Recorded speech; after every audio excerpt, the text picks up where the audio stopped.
The ocean often looks calm from the shore. Endless water, gentle waves, predictable rhythms.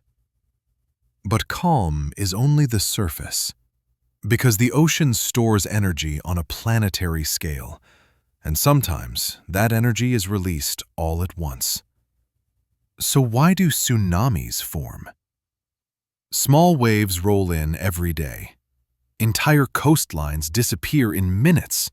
Why? The problem begins when the seafloor suddenly moves. Earthquakes, underwater landslides, or volcanic eruptions shift massive sections of Earth's crust. That movement displaces enormous volumes of water vertically. In the deep ocean, this energy spreads out, creating long, fast waves barely visible at the surface. But as the wave approaches shallow water, the ocean floor rises. The wave slows down. Its energy compresses upward, and the water has nowhere to go but higher. The result is a tsunami, not a wave created by wind, but by the movement of the planet itself. That same ocean energy also rises into the air. So why do storms form over the ocean? Warm water sits below. Violent storms spin above. Why? Storms need fuel, and the ocean provides it constantly. Sunlight heats the sea surface, causing evaporation. Warm, moist air becomes lighter and rises, leaving low pressure behind. Air rushes in to fill the gap. Earth's rotation bends this moving air, causing it to spin. The warmer the water, the faster evaporation happens, and the more energy the storm absorbs. The result is a self-strengthening system, where the ocean feeds the atmosphere, and the atmosphere returns that energy as wind and rain. But danger doesn't always announce itself from the sky. So why are rip currents so dangerous?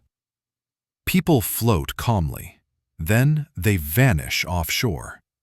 Why? Waves constantly push water toward the beach. That water must flow back to the sea. When it finds a narrow channel between sandbars, it accelerates. Instead of spreading out, the water concentrates into a fast, powerful current moving straight away from shore. The mechanism is simple, but deadly. People fight the current, exhaust themselves, and panic. The result is one of the leading causes of beach drownings worldwide. Not because the ocean pulls people under, but because it pulls them away.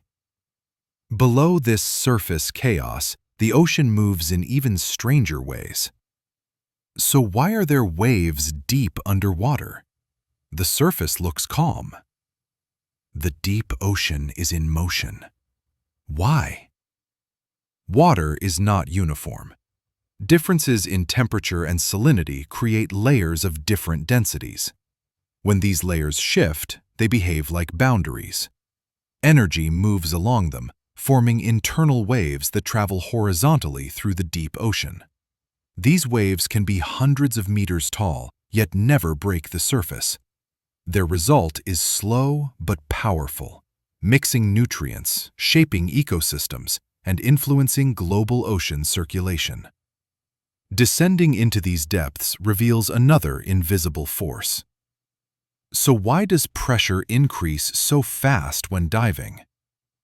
A few meters down feels fine. Go deeper and the body struggles. Why? Water is dense and gravity stacks it relentlessly. Every meter adds more weight pressing downward. For every 10 meters of depth, pressure increases by 1 full atmosphere.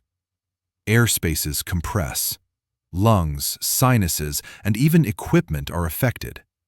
The result is a harsh environment where human survival depends entirely on technology and training. Yet despite this crushing pressure, energy still travels efficiently. So why does sound travel faster in water? Light fades quickly. Sound travels far. Why? Sound moves through vibrations between molecules. In water, molecules are tightly packed, allowing vibrations to transfer rapidly. As a result, sound travels nearly 4 times faster underwater than in air. Low-frequency sounds can cross entire ocean basins. This is why whales can communicate across thousands of kilometers, and why the ocean is far louder than it appears. At the surface, the ocean responds to seasonal forces. So why is the ocean rough during windy seasons? Calm seas change suddenly. Waves grow taller and chaotic. Why? Wind transfers energy to the ocean's surface through friction. The stronger and longer the wind blows, the more energy waves accumulate. Seasonal winds act over vast distances, allowing waves to grow larger and more organized. The result is powerful seas that reflect not randomness, but weeks of stored atmospheric energy. When moving water meets resistance, rotation emerges. So why do ocean whirlpools form? Water flows forward. Then it begins to spin. Why? When currents collide, bend around obstacles, or pass through narrow gaps, conservation of energy forces rotation.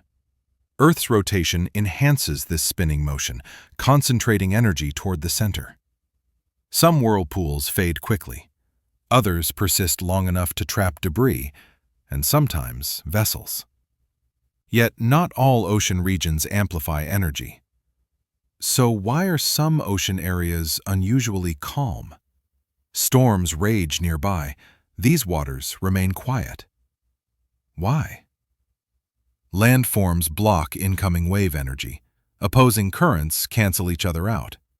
In these regions, energy dissipates instead of accumulating. The result is calm seas formed not by absence of motion, but by balance. And sometimes, when the ocean is disturbed, it responds with light. So why can the ocean glow when disturbed? Dark water erupts in blue light, then fades again. Why? Tiny organisms called bioluminescent plankton produce light as a defense response. Mechanical disturbance triggers a chemical reaction inside their cells. Each movement creates a flash. Millions together transform the ocean surface into glowing waves. The result is one of nature's most striking displays, where motion itself becomes visible. The ocean is not chaotic. It follows physical laws, energy flows, and balance. But when those forces align, the ocean becomes powerful, beautiful, and dangerous. And that is why it must always be respected.